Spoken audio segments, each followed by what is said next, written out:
top story now, and the anxiety being felt that comes with another case of Ebola. Today, the CDC says a second Dallas nurse, 29-year-old Amber Vincent, seen there, tested positive and should not have boarded a commercial jet. Now officials want to interview all 132 passengers on her flight.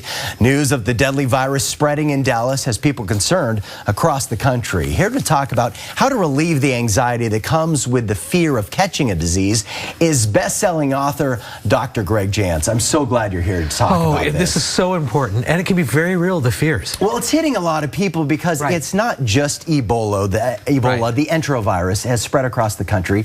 It has killed kids across this country. So there is a fear out there right now that people may be concerned that they may catch a virus. So how do you calm that fear? Okay, and I want us to be really realistic as far as take normal precautions, but be careful about your thinking. If we take just the numbers of people that died last year from flu virus, and we look at where we are right now with this whole, what I'm calling Fearbola, we lose our rational thinking, and we begin to see things that aren't there. Now, I want you to use normal precaution, but the reality is we lose, when that fear takes hold in our lives, it begins to have a ripple effect, and our rational thinking goes out the window. Well, I think the Fearbola, to use your term, really comes from people wondering, are we about to see an outbreak? Right. And it's because the government came out and said, don't worry, we've got it under control, it is difficult to catch, and now it's spreading within this hospital in Dallas. Right. And somebody jumped on a plane, and now where else is it spreading? And we're concerned that there could be an outbreak coming. How do you calm those fears? Well, again, I'm going to say some of this can be very real. But the fear that we need to be aware of is the fear of how we're thinking about this. Okay, that's what's going to get you. If you already have a lot of worry in your life, a lot of stress, this comes along, it's another layer of stress, and in many cases, unmerited worry, unmerited fear. People do not need to be having panic about this. We've seen similar things throughout history, and I can tell you what, they are on this. That we know. But let's just take a breath. Let's have a calm approach. Fear, remember, it tosses out that rational thinking. Right, and one of the things that people are concerned about, and thank you for putting it in perspective, because here in the Northwest, we have not seen a single case of Ebola.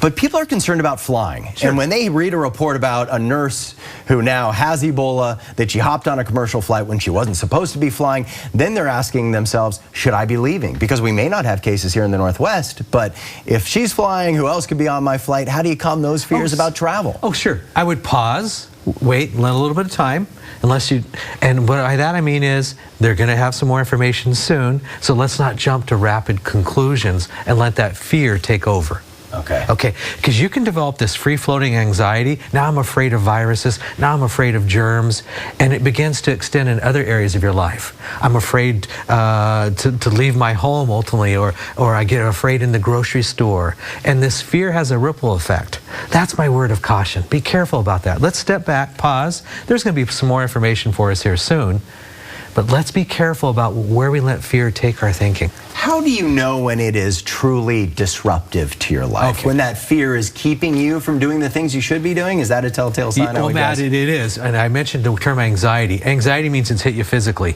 I've got sweaty palms, my heart rate has gone up, I'm feeling anxious. It's that free-floating anxiety you can't seem to shake off. It's affected your sleep. Maybe you're feeling like, I just want to overeat, or I'm waking up during the night feeling anxious. That's a sign. In fact, if you use a scale of 1 to 10, 8 out of 10 is, if you start to push it there, that's a sign I probably need to get some help. If this is going on for several months, don't let fear take that stronghold. Look out for the warning signs. Control the Fearbola. Fearbola. All right, Dr. Greg Jantz, always good to see you. Thanks so much.